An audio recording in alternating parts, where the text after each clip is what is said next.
Hello, everyone. Welcome to Cryptid Cartoons with Dirty Fylth.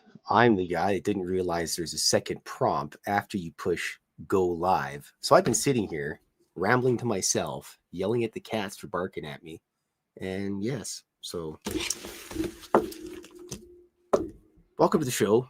I do this at 2 o'clock. It will be sharp next time because I've never actually done a show live myself. So I didn't realize after clicking the live button, there's another button to push. So I apologize for that, everyone. Dave's probably having a massive heart attack right now, and everybody probably thought I was dead, or the bookshelf fell on me, or the cats pushed me down the stairs or something, but that's not true. So I guess I guess I can reiterate what I said about this cartoon. I'm going to draw Stanton at the beach collecting his research samples. Hi, everybody. I apologize for the mix-up. Like I said, never actually pushed the button to go live. I didn't want to test it out the other day, so that's all right. First time's usually a little messy and greasy anyway. So, anyways, drawing a cartoon today of Stanton F. Alien at the beach, and he's collecting his seashell samples because that's what he does. He's a big nerd. Meanwhile, Carl's at the beach showing off his pink swimming briefs, and Alan is out surfing waves on his surfboard, dodging sharks. But, most of the sharks are out looking for Dave anyways, so it's all good. Usually when I do this, I'll just have to go through the whole thing again here real quick here. Usually when I do this, I do the background first, and then I kind of work my way forward. So it's going to be a daytime picture here. Stanton's out there in the sun. You guys missed Whiskey yelling at me. We were almost at a fist fight, so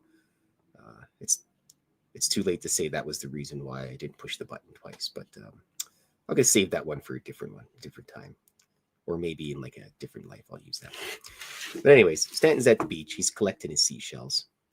And yes, I have my drawing pants on. Tim, I'm still alive, and everything is okay. And the cats they get double snacks because after the drawing is supper time, and then they usually get snacks after supper, and they always get snacks after drawings. So, anyways, I'll be here every Saturday, 2 p.m. Pacific time, and drawing cartoons, pending I don't get abducted by aliens or beaten up by a Sasquatch or, Actually, no, that's a lie. I won't be here July 12th because they'll be at the Art Walk in Edmonton on White Avenue. So if you live in Alberta or in Edmonton anywhere, take the trip up to Edmonton, come to the Art Walk. There will be original artwork there. You can also score yourself some plushies from Fox Vegas. There may be some special summertime aliens available, which may or may not be the reason why these are being drawn right now. And if you would like to get some more plushies, K-Van is in the chat room, and direct your questions to her. I think she's a little bit busy right now turning my cartoons into plushies, so you might not be able to get one. But they were fairly successful the last time we did them. We did the original Carl Stanton and Allen's, and fortunately, a lot of people were kind of upset because the first day they were made, they sold out, and there's nothing I could do about it. And Fox doesn't make doubles of the same thing, so they're super unique. They come with the adoption forms and everything else too. Great stuff. Cat fuzz. But yes, if you're in Edmonton, July 11, cat fuzz, damn it. If you ever see me poking at the paper like this, it's because there's cat fuzz there. I'm not trying to, it's not some secret technique or something. Usually I'm swearing to myself and I'm not on the microphone, so I'm swearing in my head, I promise. But yes, if you're in Edmonton, July 11 to 13th, come down to the White Avenue Art Walk. They usually got about 400 artists there. It's all unique stuff. Well worth your time. And also you're on White Ave, so you can go to Checkers Pizza and get a slice of pizza there. I'm not being paid by them. I wish they would, but yes. So here we are. Stanton's on the beach. He's doing his little excavation here. Yeah, he's a scientist, but he's really into archaeology as well. Maybe he'll write a wonderful fantasy series someday. I don't know, possibly. So, yes, K-Van is lurking and multitasking. She's probably putting alien together or something, or a goblin or a blue-eyed Sasquatch. I don't know. I hope everybody's having a good time. I feel really bad you guys didn't get to hear me yelling with Whiskey. She's already got upset with me and left, but maybe she'll come back. Maybe the gremlin will come here. Maybe the gargoyle. I don't know. But I'm here for an hour anyways. I'll have to make it up and go a little bit further. So yes, there's lots of cat fuzz. And I'd like to say hi to everybody as well.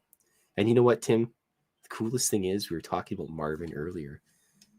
Fox and I, which is K-Van, by the way, in the chat room, that's our favorite Looney Tunes character. So your cool factors also went up, Tim, by like 13%, which is always a good percent. All right. Now we got to put the red on here. These little like red boxes that I do behind the lettering, I kind of got the idea from old comic books when they used to have the big letter and then they'd have this like square little box thing behind it. I don't even know what you would call it. I don't even know if there's a word for it. There probably is. But just kind of, it always intrigued me. And so I just kind of started throwing them in there and it made it look good. And also, it's a space filler and it just makes things look like it belongs there. Because if you have like old books, if people still have physical books, a lot of times in the old books, the very first letter in the chapter was a big stylized letter. And then it would be Dirty Fylth went to the store and the D would be like all stylized and everything. And I always thought that was really neat. I think probably the first books that I seen that in was a series called Redwall, which was by Brian Jacques. I know that's not how you say it, but too bad. But it's a fantasy story about mice that live in a monastery and they fight rats and junks. And I think I have one of the books. It turned out to be a really big series. Apparently there's a video game. I don't get a chance to play video games very often, but when I do, I play my Super Nintendo or my regular Nintendo because I'm bored like that. But anyways, Redwall is a really good series. It was probably one of the first books that I read through. I read the first two. The first one was Redwall, and the second one was, I'm not even going to attempt to remember it because I can't outright remember it. But anyways, it was a really good series. It's good for kids. If you got kids that would like to get into fantasy books, Redwall would be a good start.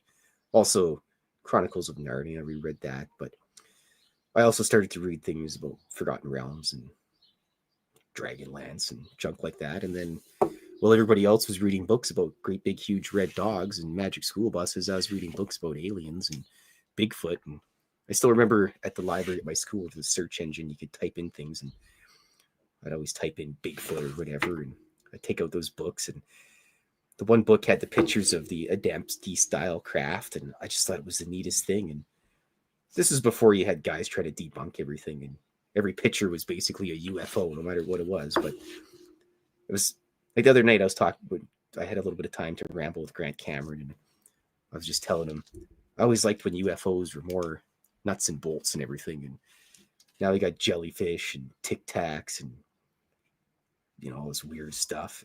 It was so much cooler when they were just nuts and bolts. And cat fuzz. Nuts and bolts, and they'd crash all the time. And, they always talked about collecting bodies. And someone's got to do it. They need to get a whistleblower. Some guy that's single. He's got no kids. Maybe he's got a goldfish or something. Some guy's got to take the bullet, come out and be like, yeah, here's where the aliens are. And he's got to flee the country. And, and then they could make a movie of it about like 20 years later or something. Just like, in my opinion. Hold on a sec here. I have a swig of my tea.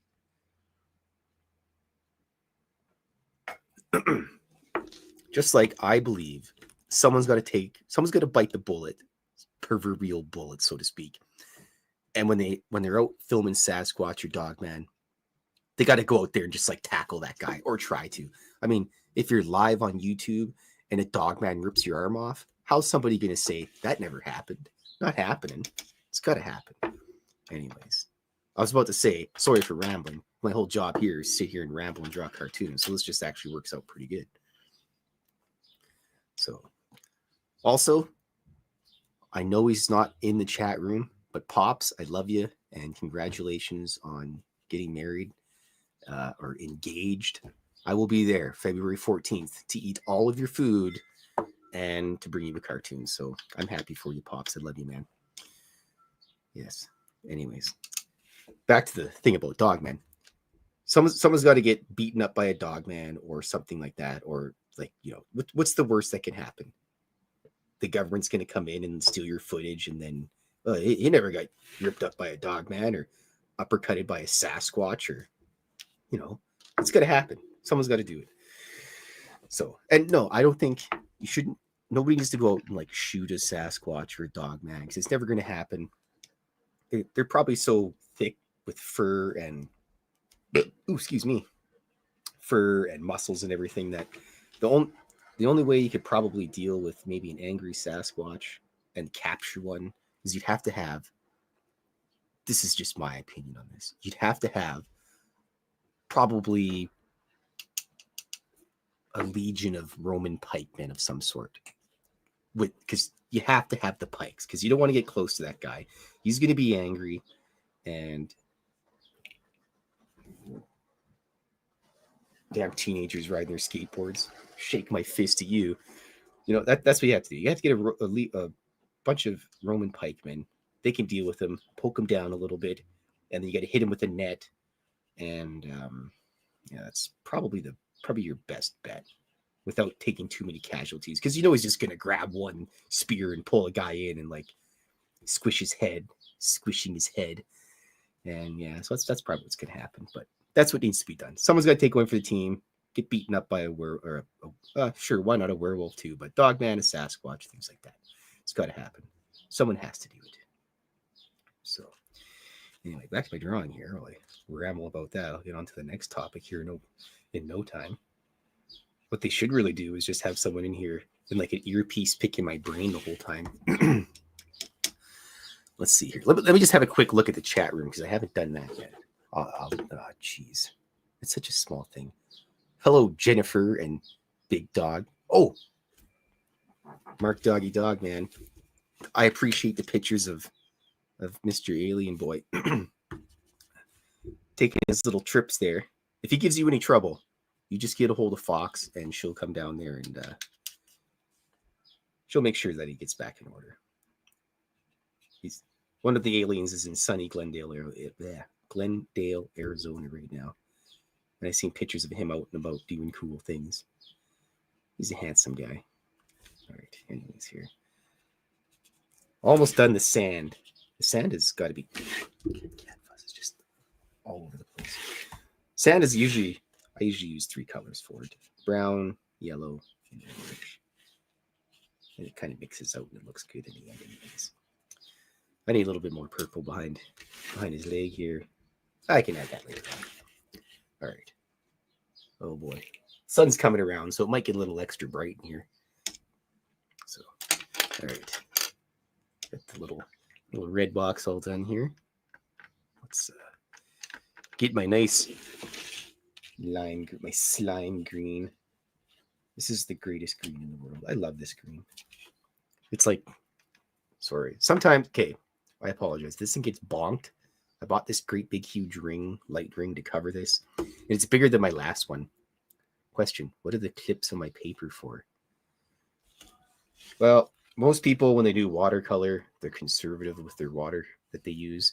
If I don't use the clips, it's just going to start rolling up. Like, you can really see it very well, but you can't really see. But the paper is kind of warping a bit because I'm a slob with the water. I just slop it on. So that's why I use these little clips. These ones are actually got little smiley faces on them. Hey, smiley faces. It came with my light board. Hello, Steve Garza. Apparently, I'm the man. He's the man. Yes. Anyways, this green is my favorite green in the world. I'll try to make sure I look up at the chat room, but I was thinking about getting a little tiny camera or a little tiny thing to sit right there so I could see it. It was like when Oilers were playing the other day. Dave's like, "Did you watch the game, Filthy? Were you watching?" I'm like, "No, Dave. I'm not Dave. I'm drawing cartoons. I'm staring at the paper, trying not to slop it all over the place. And then most of the time, the cats are up and down off the table, so it shakes all over the place, and it's just absolute complete madness. That's what happens when you have a gremlin and gargoyle living in your house. Especially that gremlin. He's just out of control. Gargoyle's a much, much nicer guy. He's handsome. He's probably the most handsome boy in the entire world. And he's kind of a snob. He doesn't really like a lot of people. Out of all my friends, he likes two people the most. Fox and my buddy, the space captain. There's the only two people that the gargoyle has ever seen and just went up and flopped over at their feet. How do I set up my camera? Well, I bought this boom arm, and it comes with and the light ring that I bought is larger than the other one. The first one I bought was a 10-inch one. This is 12-inch. It was the only one I could buy. And then I just have this fancy little camera hanging there delicately. I can poke it and it jiggles around. I've been saving my pennies to get a proper clip for the light and everything. So yes, complete chaos. Hello, lovely Julie. Saint Slippery. Ooh, it's too late to change my name to Saint Slippery is the thing. I just went with Maestro. I'm going to use that the next time. I'm going to write that down. Saint Slippery.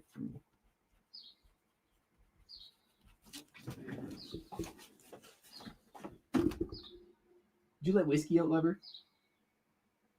Okay. Saint Slippery it is for the next show. Anyways, I gotta get a proper one to have the camera actually held on there right. Otherwise, it just kind of bounces around and everything. I watched this show called, I don't even know if I'm allowed to say it. Anyways, it's by a music guy, and he does a live show, and he's got these really fancy boom arms, and it's like, oh, I'm going to go buy one of those. And I went and looked at the price, and I was like, yeah, probably not going to happen.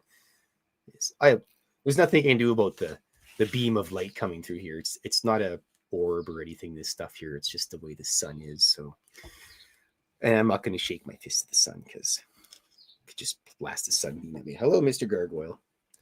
Oh, one of them has showed up. But yes, if you have any other questions, feel free to let me know. Oh boy, now both of them are in here. So if the table starts jiggling violently, it's probably the gremlin jumping up because he's about 10,000 pounds, but he's not a fat cat. Delicious tea. He's actually just a really heavy comp. I think he may have ate dark matter at one point in time, and that's why he's so heavy. Just a ton of cat fuzz everywhere. That's true, Drools. Normally I don't like to be out in the sun like this. It burns my vampire flesh. But that's all right. Actually, a really cool story is I bought the book that Grant Cameron and Nicole Sasquatch did, the triangles and aliens and UFOs and abductions and everything. And I had it in here, and I never noticed it, but well, by the way, if anybody's ever wondering, these pen type things, they have you can pull this end off with much struggling. You can pull the end off and you can fill it with like liquid watercolor. It hardens up and everything. So sometimes I use this to get really fine detail stuff. You just dip it in a little water thing and there you go. Great.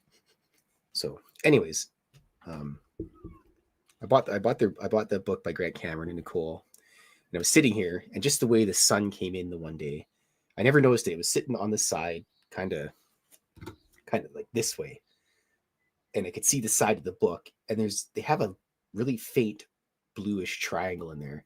I'm pretty sure Big Dog has that book, but on the spine of the book, there's a triangle. It's really faint, like bluish teal color. And the way that the light was coming in, there was a triangle around it. And I looked over and I seen it. And I was like, that's the weirdest thing.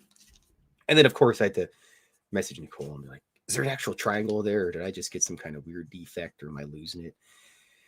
And, of course, I wasn't losing it because, yes. Damn it. So, anyways, that's my little story about the light that comes in the room here. But I used to live in a basement suite. And I used to do all my drawings there. And it was nice to get everything. It didn't mess with the colors. You could see everything true to its color, which is why I have this surgical colored light here, which is just a come on fight with this pen. I think I have to refill it after this, but anyway, I used to live in a basement suite, and the colors were good. But once I moved into this place, and I was able to actually have, yeah, I gotta refill this sucker. That's all right. Once I moved in here, and I was actually able to have some light and everything, yeah, it's not working. Sorry, I have to do it the old-fashioned way with the mixing of colors. Anyways, I'm rambling away. Lights, colors, blah blah blah. Struggling here, folks. I'm struggling. Oh, yes. Thanks, Jules. Saint Slippery Lube Master. Okay. You know what, Mel? I've always wanted to start my own like hot dog cart. And of course, you'd have to do it in a place like Vegas, but I always wanted to call it Sweet Uncle Stevie's Slippery Sausage Shack. Because you just can't get anything cooler than that. And of course, I'd have to hire a guy named Steve to work there.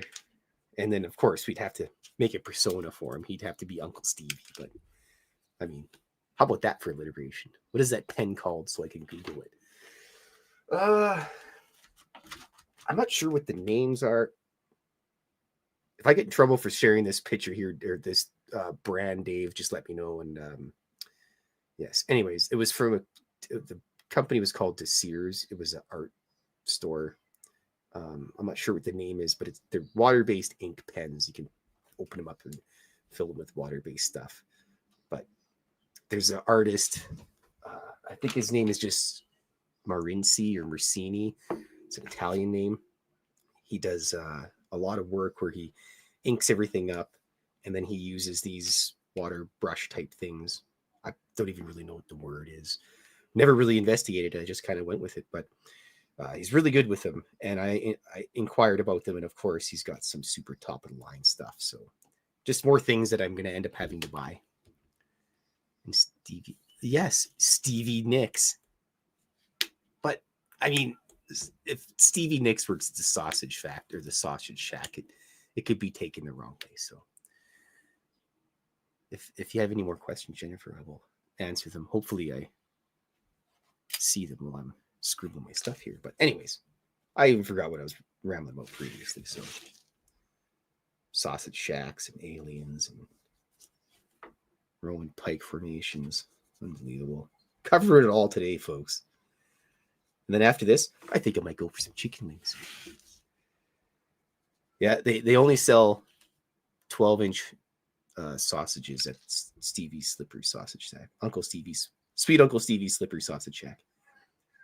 It's kind of an inside joke because the alliteration, I had done that in a RPG night, one roleplay, like Dungeons and Dragons thing one night with some friends. And my friend Mike, Mr. Lantherval, he was like, dude, you have to make sure you do an alliteration at least once in every campaign. So the one campaign I had a character, the characters ended up buying a tavern called the Troll Skull Tavern. And I made this character that basically he was there to rob them. But what he did is he came in all real subtle, and he came in and he said his name was Blixley Broomhandle from the Best Better Builders Business Bureau. And they're like, oh, okay, like, what are you here for? And the guy goes, well, like, I got to check the foundation of your building because at the Best Better Builders Business Bureau, we have to make sure that all buildings are built in compliance with the local regulations. And of course, they rolled terribly with their dice. And next thing you know, they let this guy go into the basement. And the next time they went down there, hey, where'd all our gold and all our treasure and stuff that we've been saving up gone to?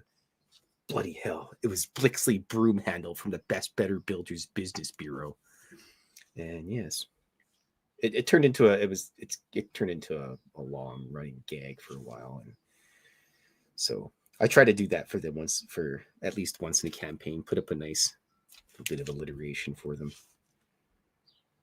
I'm not much of a wordsmith, but sometimes I can surprise myself and others. I don't do a lot of writing or anything, but do I come up with the concept before paint, or does it appear while I'm working, like channeling? Well, to tell you the truth, Jules, I have about 1 billion drawings set up. I mean, this is my drawing sheet of current drawings that I'm doing. Look, there's Fox Vegas and I doing my drawing, and she's stitching things.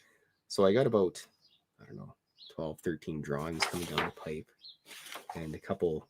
We have a road trip set of cartoons for Carl, Stanton, and Alan.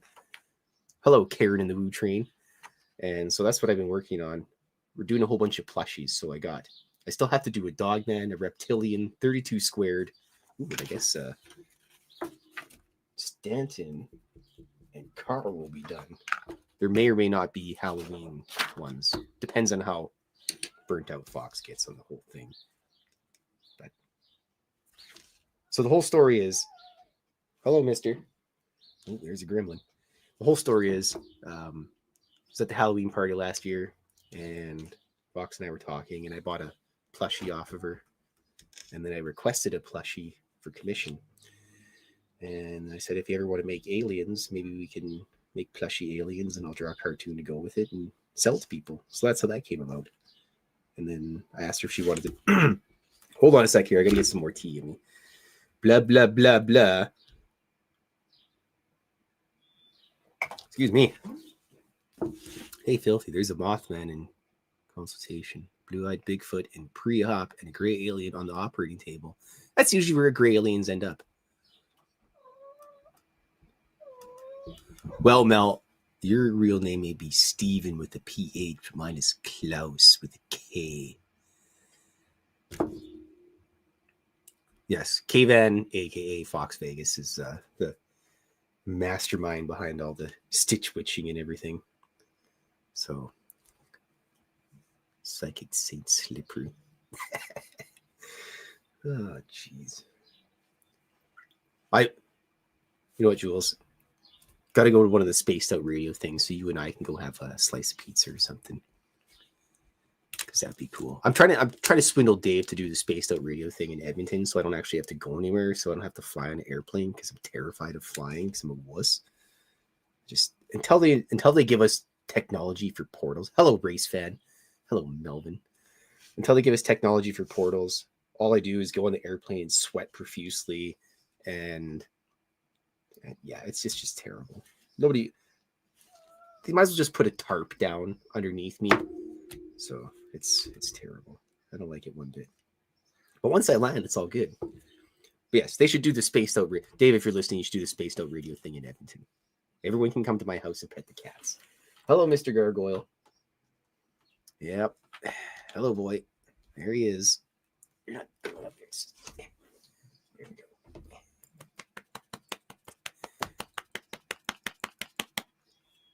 Yeah, a little bit of cat abuse. Yeah, J Truth Seeker. I'm born in Alberta. I'm a flatlander. I like being on the flat land where it's solid. Well, you can drive up to Jewel if you want. Flat land is nice. And even water. I'm not a big fan of water. I don't mind going in an Alberta slough of some sort. That's not so bad. At least I can mostly touch the bottom. But yeah, I'm not a big fan of flying. I think maybe when I was here's the weird thing. I'm not a fan of flying, but strap me in a rocket ship and send me into space. I'm on that sucker right now. Actually, you know what? I think Jim Goodall should acquire an SR-72, fly to Edmonton and pick me up, and then we can go to the spaced out radio party in Vegas. I would do that. So, Dave, phone Jim Goodall, tell him to rent a SR-72 and come pick me up in Edmonton, and then we can go to Vegas. Oh, fine and dandy. Maybe we can bring the gremlin and the gargoyle. Hold on, I gotta beat up my cat. Right, mister? He's just piled on top of me. Look at this thing. Look at that thing. Unbelievable. You little Rudiger. You little Rudiger. Anyway. Great. There we are. Alrighty. I keep neglecting my tea and it's getting cold.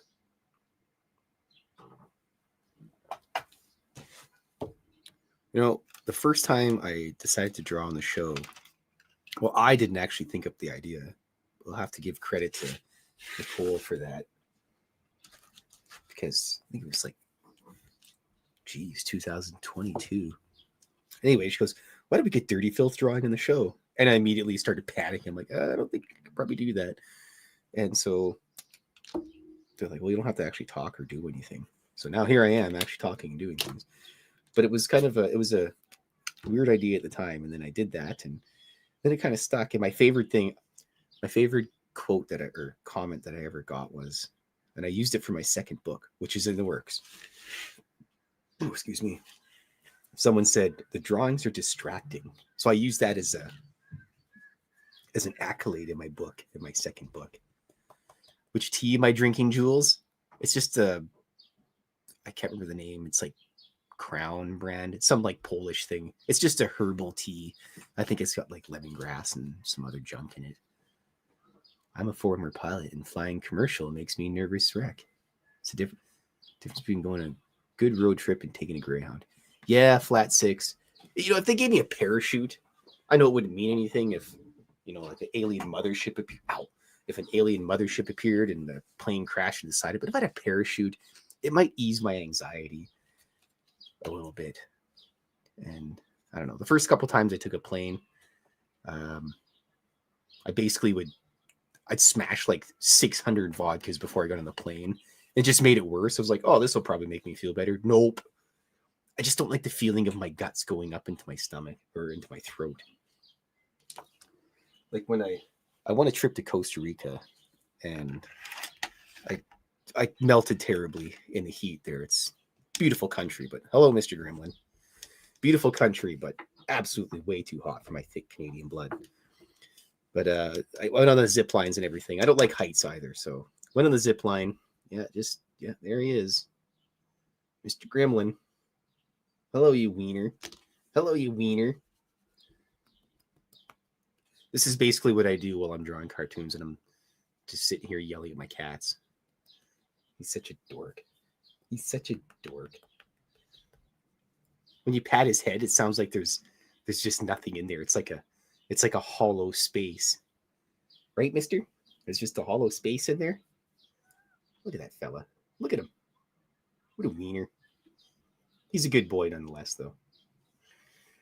But anyways, won the trip to Costa Rica, and it was an experience and a half because I'm not a big fan of heights. We went on the zip line.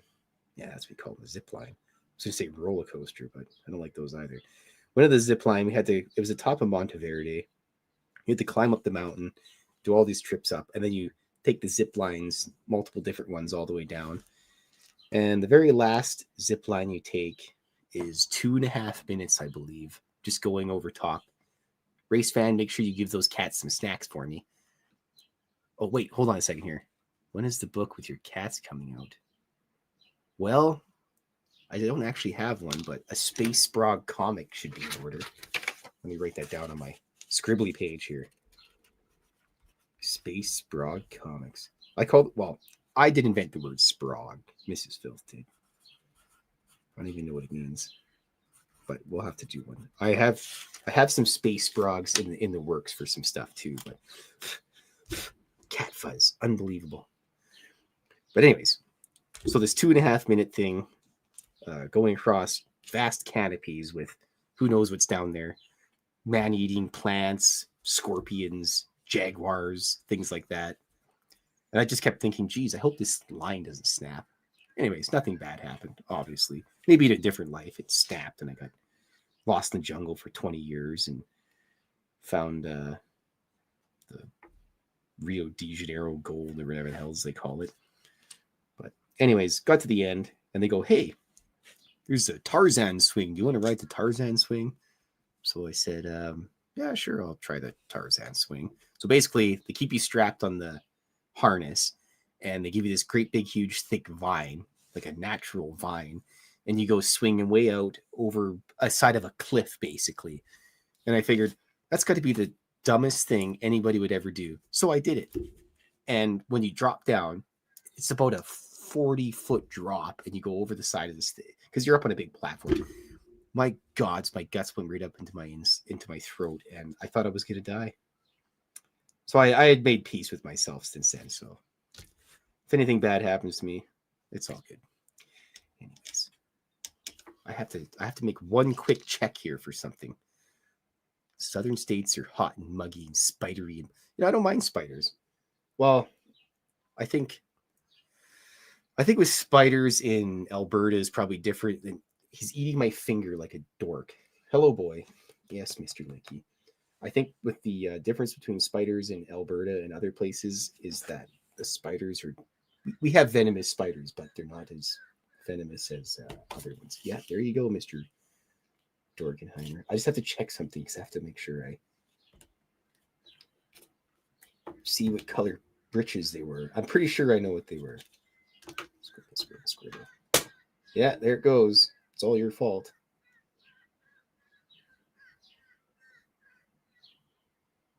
Sorry. Black shorts with red lobster print. That's what I'm looking for. I couldn't remember that because I got a memory of a goldfish sometimes. Hello. Oh, hello, Jessica Jones. Thanks for jumping in. I'm drawing a Stanton collecting research samples at the beach, and cats being, well, cats. Yeah. Look at that cat butt right there. Oh, there he goes.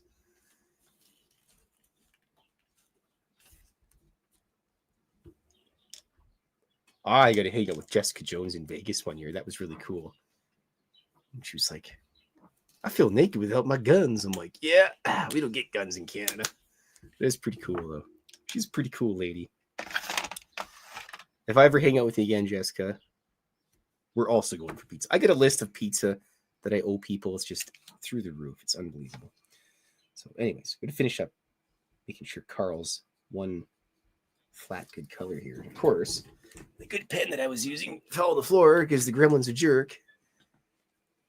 Southern Alabama, eh? That sounds like it's sweaty down there, Jules.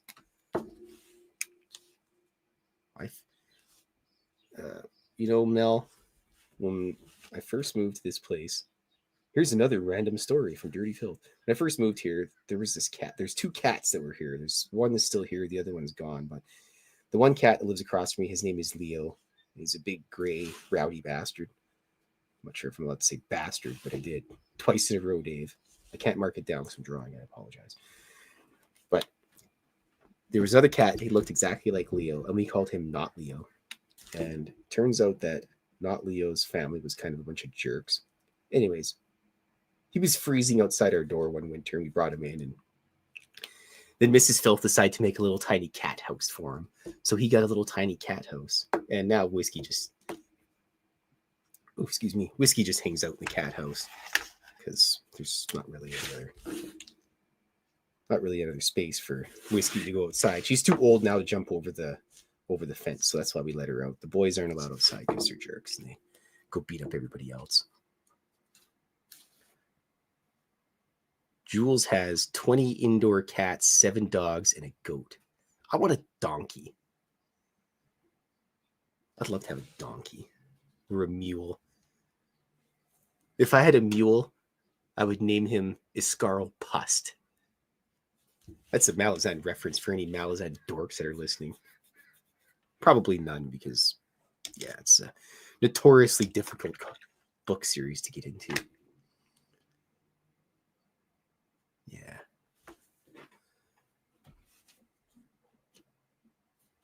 Apparently there is no known proper spelling of the world despite its use. I'm not even going to scroll up and try to find that. Yes, Jules, you have an army of cats. You need to get some cat armor for all your cats. Because that would be pretty cool. A bunch of cat armor. Hold on a second here. There we go. I knew something was missing. It's like, geez, there's something missing this entire show so far. You can't hear it because then I'd go to jail, Facebook jail for it. But I had some music playing in my headphones, and Normally I have some stuff playing, so I have just don't lose my brains here, but that's what was missing here. All right, now we're going to do Stanton's black shorts with his lobster print, which he's going to probably have. I actually asked Fox if she could somehow get some lobster print. She's like, yeah, I could do that. So the actual plushie will have lobster print pants as well. It's going to be beautiful. Like I said, I'm not sure if I said this before. I forgot to push the button like a dork. But if you live in Edmonton, you have the time, come down to White Ave, July 11th to 13th, and check out the White Avenue Art Walk. There's going to be like 400 nerds there with all types of stuff to buy. So it's all original stuff too. And there will be plushies available, original artwork, maybe some little trinkets if we're lucky. We're not sure. Maybe we'll have to get like child labor to make some little trinkets and junk for the show. I need to get my nice blue pen back here. I love this blue. This is like, I don't even know what color of blue I would call this. Ice cream blue, I guess. It's tasty looking. Anyways, Stanton's out here collecting his samples. It's got a little jar. See, this is what's going to go with it. I actually have Stanton's collection that he collected up. Look at that. Stupid reflection. Anyways, there's his sample jar. Beautiful.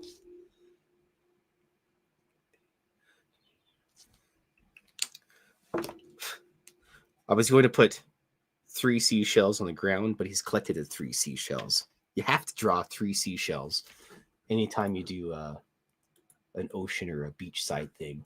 And there's a reference in there, so crap, you know what? I didn't look at the chat for a little bit. I hope I didn't miss any questions. There's got to be some way that I can see a larger view of the chat. If art isn't nerdy, artists are. Yeah, probably. I'm pretty cool. My mom says I'm cool. That's all that matters. Moms are the best, by the way. If anybody asked a question, I didn't get to it, just type it again, please. I apologize. Wait a minute. I think there's a thing on the side here that you can start. Ooh, yes, geez. Kitty Cattywhack, thank you for the super sticker. And Tony D, thank you for the super sticker as well. Hello, Whiskey. Oh, God. Hi, Whiskey. How can I help you? Are you grumpy? Yeah? There's nothing I can do for you. Here. Here you grumpy old bag. Let me there's I brought up the whiskey breath. Look at that thing. What a magnificent beast. Come here, Whiskey. Do it. Yeah, she's just a large grump of a cat. Yes. My grumpy Whiskey. There you go. You have a hat trick of cats. Yes. A hat trick of cats. And I can assure you the ghost of Blob is somewhere close by. Come on, Grumpy. Oh, jeez. Yeah. Normally I don't pick up Whiskey, but I made the exception this time. She doesn't like being picked up anyways. I don't like being picked up. I don't like people touching me. Yeah. Or the cats. But when I try to sleep, what's the gargoyle doing? Pawing at my feet. What's the gremlin doing? Bonking into me. Cats are out of control. Anyways. We're almost done this drawing here. We're almost on to the inking stage. So we need to get I always call these my like sniper rifles of pens. Fuck, cats are out of control. Pardon me if that swear got through there. I don't think it actually matters. But I don't really want it to just be a swear machine. But cat fuzz everywhere. There's no way you can escape the stuff. So anyways, I'm almost done here for the painting process. Then I gotta give it a little swing so it dries a bit. Need to do the lobster. The actual print for the pants have multiple little lobsters on them. But for drawing purposes, I'm just gonna draw one lobster, which the best way to draw a lobster and a small variation is to basically do a Christmas tree and then put two little prodlings out from it. I don't even know if prodlings is a word. If prodlings isn't a word, it is now. Copyright 2025 Dirty Fylth.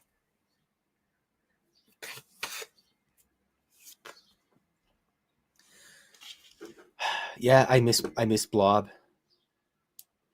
Yeah, Jules, that's why we called her whiskey. It sounds like she's sitting there scoffing ciggies and drinking whiskey all night. Let's have some more of my now cold tea. Hey, Groucho.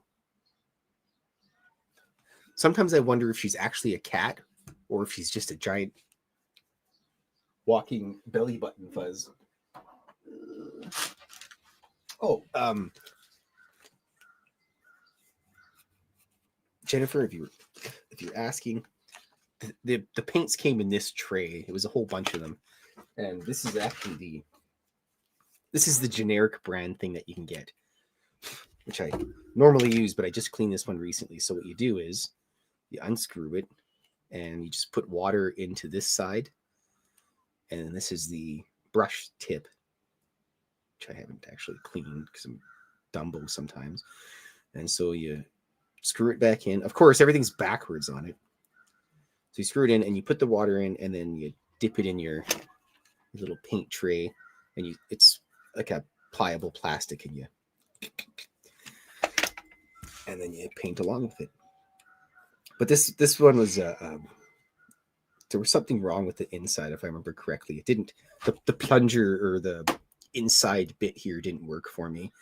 So I think it got plugged or I didn't clean it properly or something. So I haven't used this for a while. I just stuck with my original one. So yes, Jennifer, if you're still listening, you can buy those as well. Those are great. When I first started painting stuff, I just bought whatever and went with it. I didn't buy anything fancy. Actually, Linda Thompson, absolutely beauty of a lady. She goes, "Can I send you some art supplies?" And I said, "Yeah, sure." So she mailed me this fancy tray that I use here, and she mailed me. The brand is, I'm just gonna say it because if they want to ever sponsor me, Danielle Smith brand watercolor paints. She mailed me those, and once I started using those, I never went back to any other paint ever again because those watercolors, there's just something else about them. If you add lots of water to them, they come out as like a nice wash here. I'll demonstrate it because I still got some time. And so this is the best example because just slide this over here. This is my testing page while I'm drawing. As you can see, all the little globs and googly goggles. So here, this is the orange from the Danielle Smith paint. So if you put a large glob down, and as you go, it has a really vibrant color, and the more water you put in with it, the lighter it gets, and it just slides perfect, and it stays. For at least for me, it stays well. And this is probably all Chinese to most people that don't understand anything about it. And I still don't understand the proper wordings for it, but it just works really good. And even if you just have like a ton of water, you can move it around really well. Uh-oh, that's not good. Let me I have to do something here really quick. My headset's died, apparently. Good job not plugging it in there, Dirty Fylth. That's all right.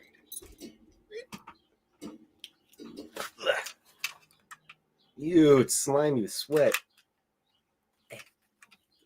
There we go. Perfect. We're all good. So yes, the Danielle Smith watercolor stuff. It turns out it was ridiculously expensive. It was like $7 million Canadian, which is probably $17.99 American.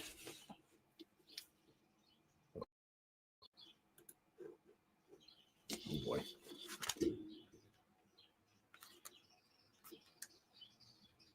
One second here, folks. Crap.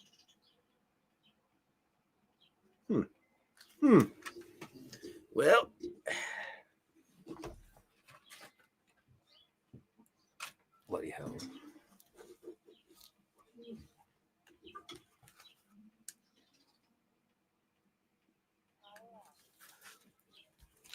All right. There we go. Everything's okay, maybe for the time being. But anyways, yes, the Danielle Smith watercolors are the best in the entire universe. Until they probably find something else. But Linda, if you're listening, I appreciate it. You're the best in the entire universe. And I would suggest just get whatever tools you need to start with, and then buy multiple different tools and paints and all that stuff until you find what works for you. Because just because something works for me doesn't mean it's going to work for somebody else. That's the number one thing about everything in the world. Nothing's typical. Okay. Got the old number 3, the number 4, and the number 5. The swag isn't ugly, but it's filthy. Yes. Very, very filthy. All right. This is almost done here. I have to find one more thing. Of course. I think one of my brushes was absconded by cats again. You can't trust these guys, especially that orange guy. He's absolutely out of control. What are we gonna do with him? Just wanders around like he owns the place, pees on my friends' backpacks, and causes a ruckus wherever he goes. Beats up the neighbor's dog.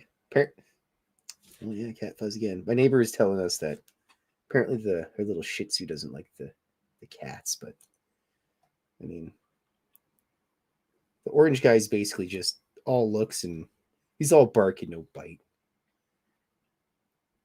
So, anyways, here we go. Here, rambling. Love it. Except this time, it doesn't look like I'm insane because there's people listening to me. All right.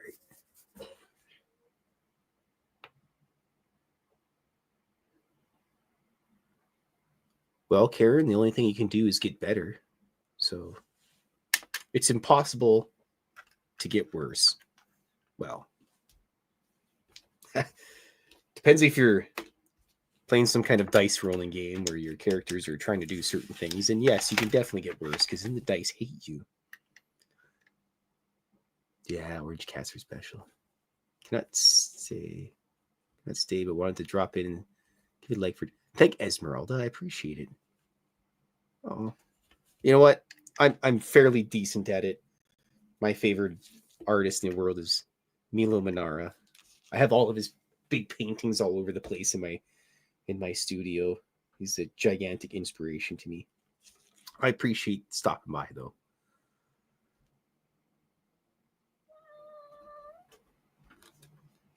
Well, Shelly, I may have to check those out as well. But yeah, on the account of trying stuff, you can only really get better at things. Generally, don't get worse. So, all right, 1 second here. This might get a little bit noisy. At one point I had a hair dryer in here that I used to use to dry my stuff faster. That's kind of the one thing I like about when it's cold out and I have my window open, because then for whatever reason, the cold air kind of it dries the paint faster. You'd think the hot air would, but I'm not really sure how it works. I'm not a scientist, and unless Science Bob can come in here and tell me how it works, and I don't know. But 1 second here, I gotta have some more my tea here. It's almost done. This is terrible. What a racket.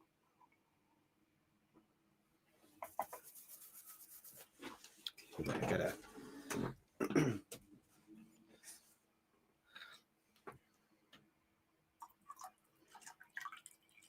Glug, glug, glug, glug.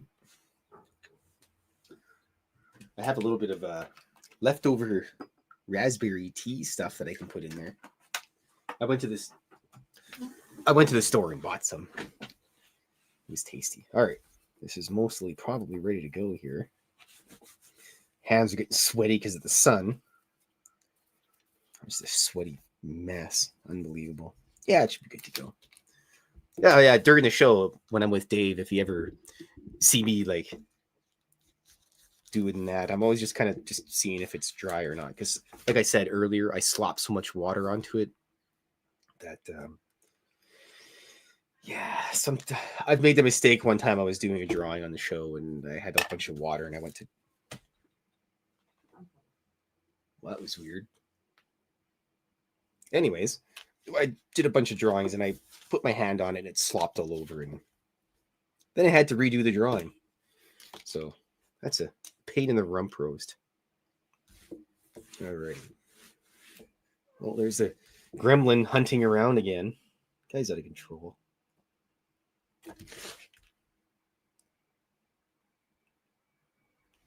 Hello, boy. You coming up? Come on. Figure it out, stupid. Come on. Come on. Yeah.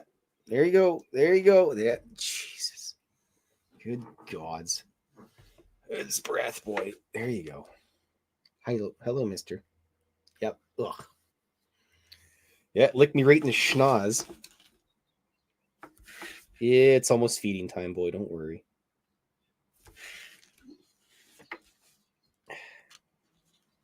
Look at this thing. Blatant disrespect for all beings except for himself. Everything's about the gremlin. Alrighty, here we go.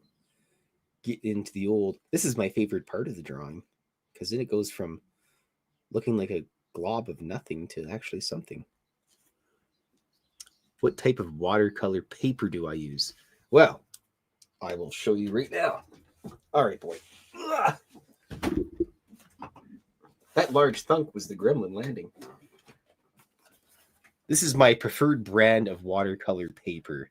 It's the Canson 140-pound cold-pressed heavyweight watercolor paper.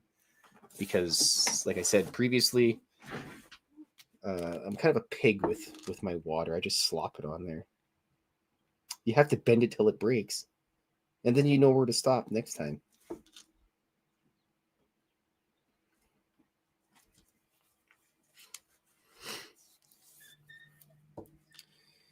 Oops, that's the wrong size there. Nobody will ever know. That'll be our little secret. So my least favorite part of doing any of this stuff is lettering. And I've said this a million times. Anybody that does lettering is an absolute governor. I have to just be quiet here for 1 second while I do this because I need full brain power of all 13 brain cells.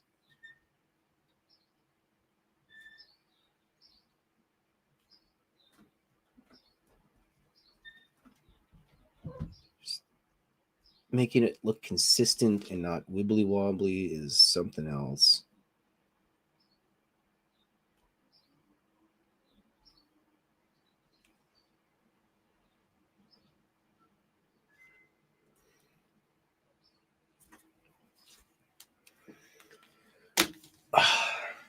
All right.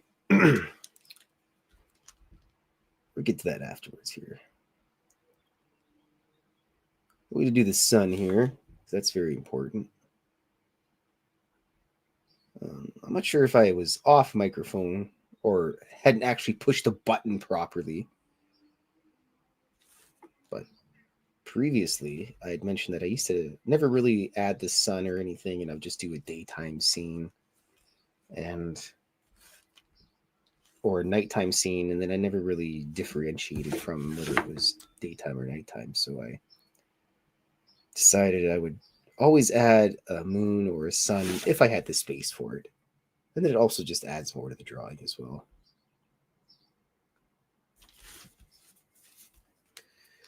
And then when I get down to the bottom bit here, I try to paint or draw the background in first as well. Then it just makes it easier because I find if I draw the cartoon, the alien himself, then it just doesn't work out as well in the end. So because basically, if I draw the stuff, or draw the alien first, and then I do the background, the lines all interconnect, and it's just a weird thing that I've discovered with drawing the stuff. So it's all good. Well, Karen, the Woo Train. Anytime I can help somebody with their art or any advice, I don't mind giving it out. If you ever have any questions, just feel free to go to my website. I think my email's on there. Shoot me a message, and I'll help you the best I can. Because when I first started getting into art, I had a lot of questions, and it always felt as if people wouldn't answer my questions, or they'd say, just research it. Look, just use the internet, do whatever, blah, blah, blah. I felt as though they didn't want me to to learn from them, or maybe I would get better than them or something. I'm not sure. And I've always made it a point that whenever people ask me for advice on anything art pertaining or anything really, I always enjoy giving them my true and honest opinion, because I maybe I'm weird, but I want my friends and people I know to succeed and be happy with the things that they do. So, I had a friend ask me how to publish his book, and I just told him, hey, you gotta. I just use Kindle Direct Printing, and that's what I use. I honestly don't know how it all works. I have my web witch does all the rowdy parts for me, but I was able to help the guy get his book published, and once he published his first book, now the guy's got about 10 million books published. And I just appreciate that, because I think you should always help people that are interested in the same things that you're interested in. And who cares if they get famous or if they do quote unquote better than you? I mean, basically, in the end, you're only racing against yourself. So nobody else really matters when it comes down to your own personal work or anything. So what's the worst that can happen? You make somebody's day better, and then maybe somewhere down the line, they buy you a plate of chicken wings or something. Who knows? Or they don't. I don't really care. I just like to help people with anything I can help them with. So, but that's just me. And I drink all the pickle juice before I eat the pickles. So, yes. It's a lobster in his trunks. It's not done quite yet.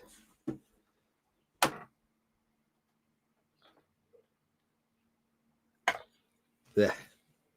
They buy cheap teas from the store, just full of sugar. It just tastes terrible. I don't need a lot of sugar because I'm sweet enough as it is.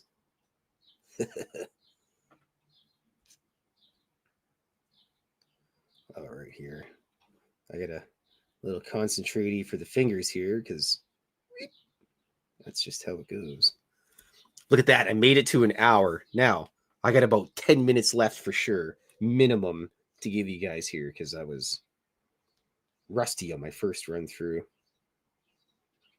Fumbling around, looking like a goofball. I'd probably just sit here all day and draw cartoons and ramble, but everybody's probably got to go over to, mom's house for barbecue or whatever. And look at he's got it's got his seashells in there. And it's got a little bit of seawater in there as well. So that's what Stanton's got in there. Good old Stanton. He's the voice of reason with the aliens for the most part. Oh boy. We'll go down here, draw his feet. I got my idea for drawing feet because I always had trouble with them. And one of my other favorite artists, Ralph Bakshi, does a lot of his characters have the same kind of feet like this, and it actually works out really good. It just looks nice. Nothing too detailed. I find the more detail you put into a lot of stuff, the goofier it ends up looking. So the secret is to just put the idea of the drawing down, and then once the idea is there, then the human brain just kind of puts the rest together. It's like when you people claim to see a face in the moon or on Mars, or I've seen faces in the forest or whatever, pareidolia or whatever. I feel like that's kind of how it works. The brain just kind of puts the pieces together. You don't really have to do a lot. It's the same with running RPGs and junk. You don't really have to write out a whole gigantic campaign or anything. You don't have to put all these notes in because your players are never going to end up doing what you expect them to do. So the secret is to just put a little bit of you just put the bones down and the meat gets filled in by the human brain. This parasol is going to have little dangly bits on it.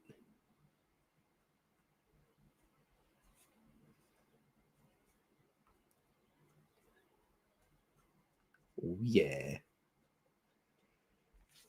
Because, out of all the aliens, Stannis is a little smarter. He's like, you don't have to be directly in the sun at all times. That's why he's got it.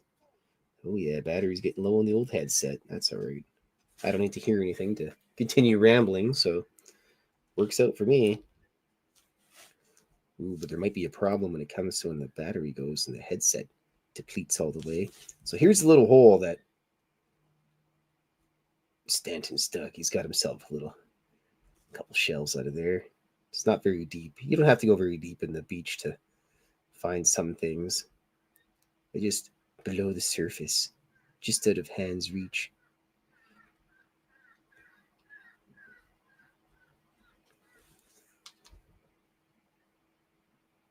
And I get a couple more shells here for good measure.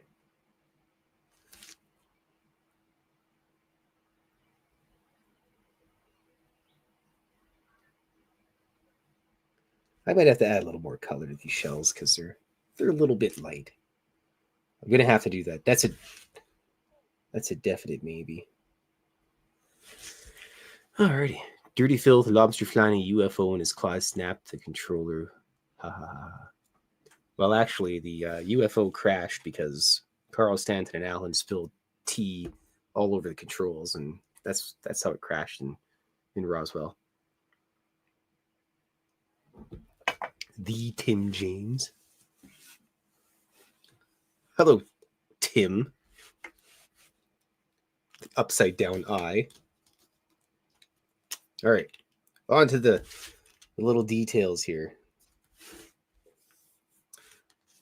So usually when I do the backgrounds, it's got to have these little, I don't even know what I call this stuff. They're just little indicators to show that it's sandy and dirty and whatnot. It just kind of goes across the whole thing.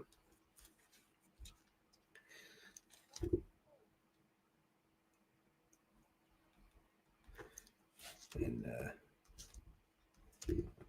so to make it look like sand, you just kind of give it a couple little dots around the sand dollars, just a little bit of shade, some happy little shade behind there in the sand dollars. At the bottom of the little pit here, a little bit of extra shade so you know that it's darker below everything else. But that's the secret. You just put a couple little dots and a little circle once in a while. You could put a little bit of shadow underneath Stanton's feet here.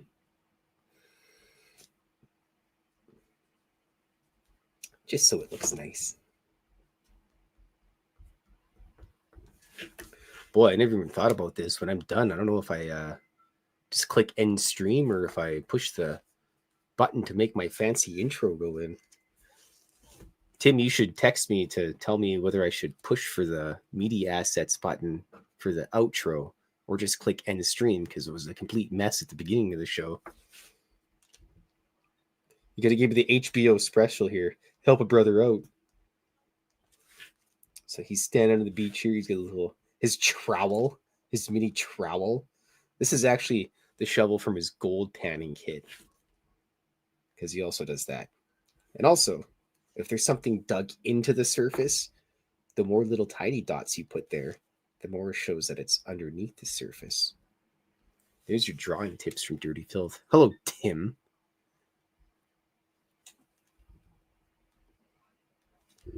And then sometimes you have to put some little Little short lines there. We're almost done this here, folks. I think the shovel needs a little more darkness in there. There we go. You know, you might not be able to see it as well as I can because of the sun coming around and the surgical lights and everything, but that's all right. And then usually at the end here, I do a little extra touch up of some of the color, just so that it works properly. Because otherwise, sometimes it just doesn't. And then when I go to scan the painting as well, it doesn't come up as well. Let's get those. What's that nice pink that I got? Filthy would be painting forever because he can't end the stream. Yes. Well, I owe everybody an extra 10 minutes or so. And it's not restricted to an hour. You don't have to sit here for as long as I do this, but I'm going to be here anyway, so either way, it's good. It has to be done. These paintings have to be completed. Okay. Thanks, Tim. I appreciate the knowledge. All right. There you go. Stanton collects his research samples. All right. I got a little bit more detail here in the sand I got to do before this is over. It's not quite to my liking of sandiness yet. But we're almost done here, folks. And then I can let you guys go do what you're going to do the rest of the evening here. You know what? I'm going to sneak a tic-tac in here somewhere. Let's sneak a little tic-tac in there.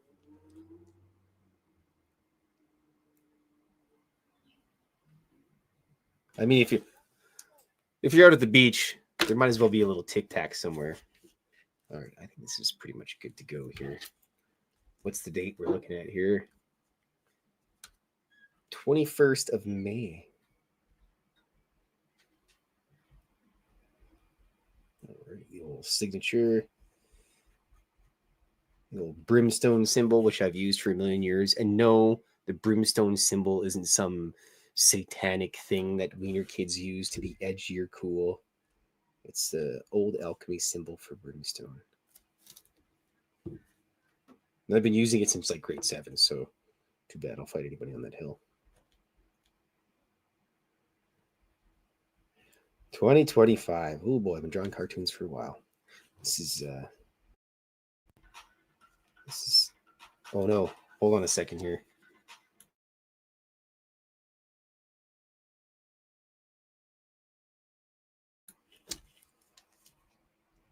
This is the Stanton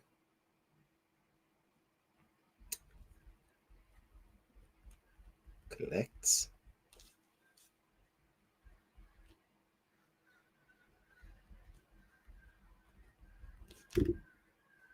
research samples. This is the only drawing this will ever made in the entire universe. Sure, maybe somebody will want a print of it, but there's only one original. That's going to be it. All right. Oh, yes. You know what? Actually, here. I keep forgetting about this sucker. I don't know why I haven't been using this on all my drawings in the last while. Anyway, look at this beauty. Oh, yeah. Look at that stamp. Oh, great. Bring it up so it's all bright. Nobody can see it. Right on. Good job, me. Great. Let's put the old frame over top for good last picture here before the very end of the show. And I think that's going to be it. I appreciate everybody coming out and watching me draw and listening to me ramble. I apologize for the guffaw at the very start of the show. Yeah, look at that beauty stuff. I even have it on this side too. I originally did it. I was going to put it on both sides, but works out good anyways. So I'd like to say thanks for everyone for coming out. Don't forget, go to spacedoutradio.com, buy a science blob shirt or poster or something. I mean, Look at that. You could get yourself a science blob stick. This is a little poster thing. Buy a t-shirt. Go to my website, filthy.com, FYLTHY.com. And if you need any drawings or anything done, I might be open for commissions. I have a massive amount of drawings available. If anybody wants an original drawing, just email me. We can figure out some sort of plan. Not sure how it's going to work with Canada Post being on strike. Get on you, Canada Post. But I hope everybody has a wonderful rest of your day and remain dauntless, everybody.